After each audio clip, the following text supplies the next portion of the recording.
سب سے بنیادی صفت تقوی ہے، سب سے بنیادی صفت تقوی ہے، اور تقوی پر اللہ تعالیٰ کے بڑے وعدے ہیں۔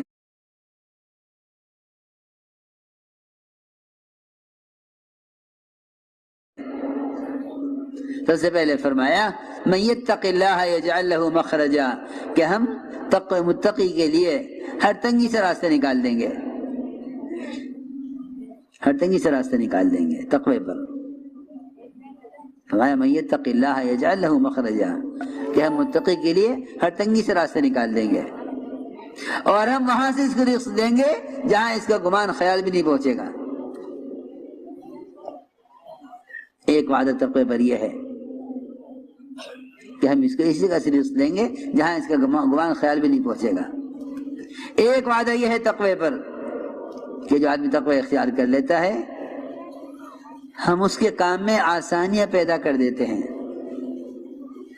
من یتق اللہ یجعل لہ من امرہ یسرا، کہ ہم اس کے کام میں آسانی پیدا کر دیتے ہیں، بشرط یہ کہ یہ تقوی پر آ جائے۔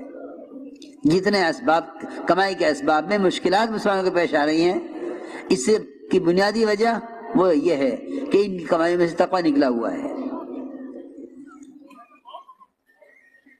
ورنہ اللہ رب العزت متقی کے کام میں آسانی پیدا کر دیتے ہیں۔ خلفاء راشدین اور صحابہ کرام اور انبیاء علیہم السلام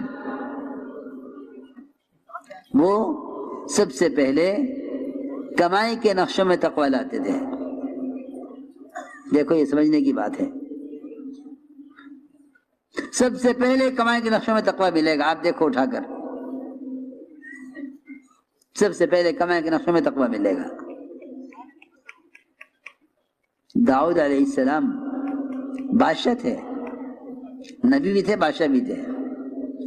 خلافت نبوت، بادشاہت تھی نبوت والی، کہ نبوت تھی بادشاہت والی، وہ اپنا ذاتی خرچ بیت المال سے لیتے تھے، ذاتی خرچ بیت المال سے لیتے تھے۔ بادشاہ کا ملک، بادشاہ کا ملک ذاتی خرچ کہاں سے لیں؟ کہ بیت المال سے۔ سنو غور سے بات، عمر رضی اللہ تعالی عنہ وہ بیت المال سے اتنا بچتے تھے، اس زمانے میں تو بیت المال مال غنیمت بن کے رہ گیا۔ جی ہاں، اس زمانے میں بڑی احتیاط تھی کہ گورنر تک اپنی ذات سے خود کما کر خرچ کرتے تھے۔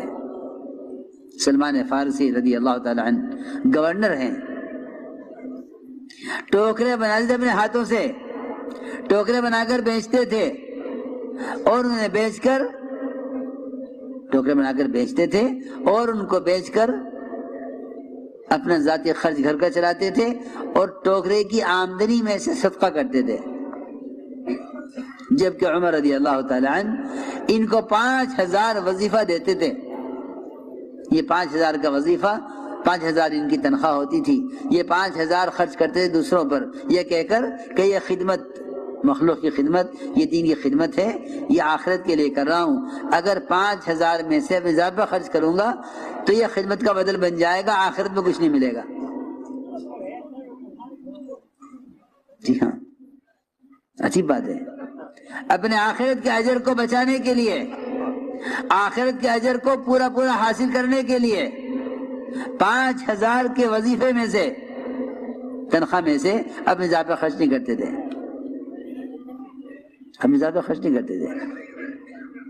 بلکہ ٹوکرے بناتے تھے، ٹوکرے بنا کر بیچتے تھے، اس سے جو آمدنی ہوتی اس سے گھر کا خرچ، اس میں سے صدقہ، یہ معمول تھا سلمان فارسی رضی اللہ تعالیٰ عنہ کا۔ دھیان سے سنو بات، نیچے ہو کر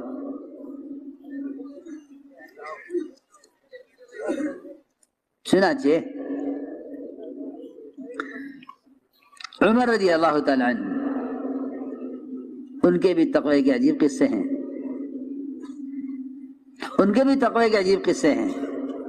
بیمار ہو گئے، طبیب نے کہا کہ شہد استعمال کریں، بیت المال میں شہد رکھا ہوا تھا، سارے مسلمانوں کو جمع کیا، فرمایا مجھے شہد تجویز کیا گیا ہے میرے لیے اور شہد نہیں مل رہا ہے اور بیت المال میں شہد رکھا ہوا ہے، اگر تم سارے مسلمانوں کی اجازت ہو تو میں استعمال کر سکتا ہوں ورنہ میرے لیے حرام ہے۔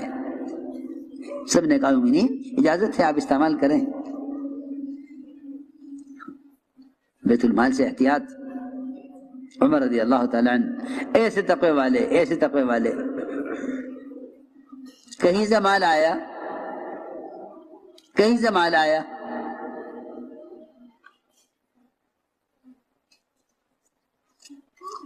اتنے میں ایک بچہ عبداللہ ابن عمر کا وہ سامنے سے گزرا، حضرت عمر نے فرمایا اتنا کمزور بچہ کس کا ہے یہ؟ عبداللہ ابن عمر نے موقع اچھا سمجھا کہ جی آپ کا پوتا ہے یہ میرا بیٹا، اتنا کمزور کیوں ہے؟ کہ جی بس کمزور اس لیے ہے کہ جتنا مال آتا ہے آپ خرچ کر دیتے ہیں دوسروں پر، اپنے بچوں کو دیتے نہیں ہیں، اس لیے کمزور ہے۔ حضرت عمر نے فرمایا اے عبداللہ ابن عمر اس دھوکے میں مت رہنا کہ باپ امیر المومنین ہے، جو مال آئے گا تمہیں خرچ کر دے گا، اس دھوکے میں مت رہنا، خود کما کر خرچ کرو، خود کما کر خرچ کرو۔ چنانچہ کیا کمائیں؟ کدھر فکر ہوا کمانے کا، فکر ہوا کمانے کا۔ یہ بات یاد رکھنا کہ اسباب کے اختیار کرنا توکل کے خلاف نہیں ہے۔ یہ خیال غلط خیال ہے لوگوں کا کہ بھئی اگر توکل ہے تو اسباب کیوں اختیار کر رہے ہیں؟ اسباب کے اختیار کرنا توکل کے خلاف نہیں ہے۔ اگر اسباب کے اختیار کرنا توکل کے خلاف ہوگا تو انبیاء، صحابہ، اولیاء ان سب کے توکل کا انکار کرنا ہوگا، حالانکہ ان سب نے توکل کے ساتھ اسباب اختیار کیا ہے، اسباب اختیار کیے، اسباب پر توکل نہیں کیا۔ ہماری بیماری یہ ہے